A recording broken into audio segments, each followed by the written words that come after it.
Pernah kepikiran nggak gimana rasanya ngelihat dunia dari atas ke bawah? Bener-bener terbalik gitu? Nah, di sini kita bakal bareng-bareng belajar cara menguasai headstand dengan aman. Ini bukan cuma soal jungkir balik loh, tapi soal menemukan kekuatan, keseimbangan, dan rasa percaya diri yang mungkin kamu belum sadar kamu punya. Yuk kita mulai petualangannya. Jadi headstand atau kopstand tuh apa sih sebenarnya? Gampangnya ya ini, posisi badan kita terbalik tapi ditopang sama fondasi segitiga yang kuat dari kepala dan lengan bawah. Banyak yang ngira ini soal kekuatan tangan doang ya, padahal rahasia terbesarnya justru ada di otot inti kamu. Yap, otot perut itu pusat kendali biar semuanya tetap stabil. Oke, biar gampang, perjalanannya kita bagi jadi 5 langkah.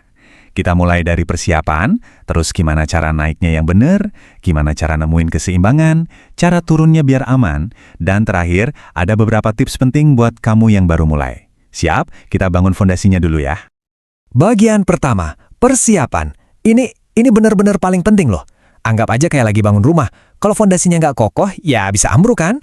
Jadi keselamatan dan setting yang benar itu harga mati di sini. Sebelum kamu mikir buat angkat kaki, coba cek 3 hal ini dulu. Pertama, matras yang tebal buat melindungi kepala dan leher. Kedua, pastiin lantainya rata dan gak licin. Dan yang ketiga, ini mungkin yang paling penting nih, jangan lakuin ini sendirian pas awal-awal. Minta bantuan teman atau pelatih buat jagain, itu bakal ngebangun pede dan pastinya ngejaga kamu tetap aman. Nah, sekarang coba perhatiin baik-baik gambarnya. Ini dia kunci dari headstand yang stabil, fondasi segitiga. Jadi, lengan bawah dan tangan kamu itu membentuk sisi-sisi segitiga, dan kepala kamu ada di dalamnya, aman. Ini gunanya biar berat badan kesebar rata, nggak numpuk semua di leher. Ingat, sikunya pas lebar bahu aja ya, biar segitiganya tetap kuat. Oke, fondasi udah kokoh. Sekarang kita siap buat bagian selanjutnya, naikin kaki. Kunci di sini itu bukan kecepatan, tapi kontrol. Anggap aja setiap gerakan itu dilakuin pelan-pelan dan penuh kesadaran. Slow and steady. Gerakan pertama itu soal mindahin berat badan ke depan. Angkat pinggul tinggi-tinggi, lurusin kaki, terus jalan pelan-pelan ke arah kepala. Nanti bakal kerasa tuh berat badannya pindah ke fondasi kamu. Nah terus, langkah kuncinya, tarik lutut ke dada, kayak di gambar ini. Posisi nangkring ini ibarat pos pengecekan keseimbangan kamu, titik stabil sebelum kamu meluncur ke atas. Dari posisi nangkring yang stabil tadi, baru deh kita lurusin kaki ke atas. Dan ini penting banget, jangan ditendang. Jangan sama sekali. Coba bayangin kamu ngangkat kaki pakai kekuatan otot perut, seolah-olah ada tali yang narik kaki kamu ke langit-langit. Jaga kakinya tetap rapat, biar stabil, dan targetnya adalah 1 garis lurus dari tumit sampai bahu. Yes, kamu berhasil naik. Keren banget. Tapi tantangan sebenarnya baru dimulai, yaitu cari keseimbangan. Bertahan di atas itu bukan soal jadi kaku kayak apa-apaan, tapi soal gimana kita bikin penyesuaian-penyesuaian kecil terus-menerus pakai otot yang tepat. Dan ini dia rahasia nomor satunya biar seimbang. Kalau kamu mulai ngerasa goyang, reaksi pertama kamu harusnya adalah kencengin perut. Bener banget, aktifkan otot intimu. Otot inti itu ibarat jangkar buat badanmu, pusat kendali. Begitu kamu aktifin, dijamin langsung lebih stabil.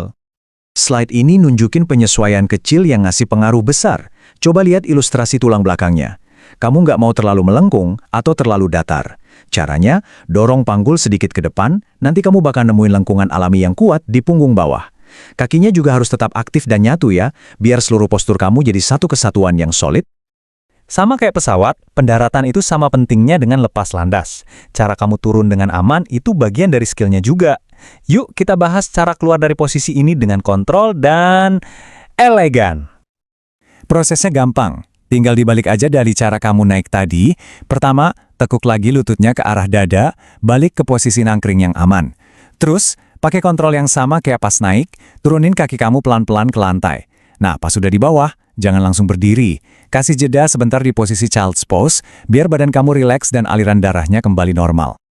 Oke, kita udah bahas seluruh prosesnya dari awal sampai akhir. Sekarang, yuk kita rangkum semuanya jadi beberapa tips penting. Anggap aja ini checklist kamu setiap kali mau latihan. Ini 4 pilar utama kamu. Keselamatan nomor 1, selalu. Jangan pernah ragu minta bantuan. Ingat, headstand itu soal membangun kekuatan secara bertahap, terutama di leher, bahu, dan perut. Dan yang paling penting, sabar sama diri sendiri. Ini adalah sebuah perjalanan, bukan perlombaan. Pada akhirnya, bisa menguasai headstand itu bukan cuma soal pencapaian fisik, ini soal menantang batasan diri, membangun kepercayaan diri yang kuat, dan secara harfiah melihat dunia dari sudut pandang yang baru. Jadi pertanyaannya sekarang, apa kamu siap buat mencobanya?